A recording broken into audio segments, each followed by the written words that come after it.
The hooves on cobblestones pierce the stillness of the early morning.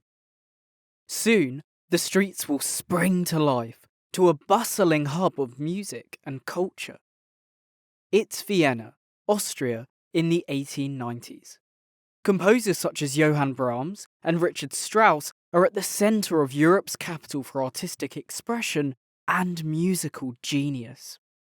Here, in a faint cloud of cigar smoke, sits another of Vienna's most famous residents, Sigmund Freud. Freud is listening closely to a patient named Sarah, who is peacefully laid on the sofa of the study. Whenever Sarah walks the busy streets of Vienna, her heart races and she gets short of breath. She suffers an unrelenting feeling of anxiety in the crowd until she is back in the safety of her home. Sigmund Freud has been working with Sarah to understand why she reacts this way. What has caused her anxiety? How does her mind work?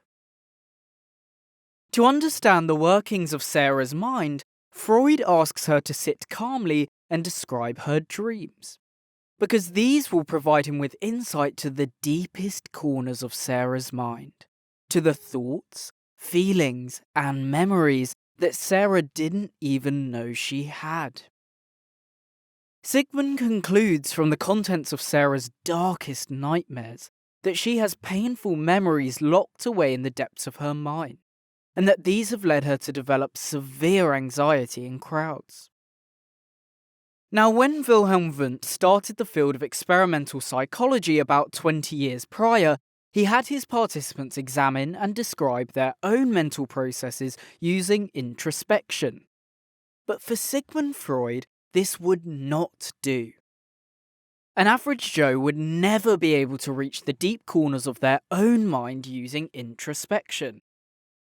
Instead, he thought, we need experts to understand the full picture of a patient's mind. So Freud pioneered a new way of approaching psychology, of studying how behaviour is influenced by the deepest, darkest corners of the mind. We call this the psychodynamic approach to psychology, and we'll see how it works next.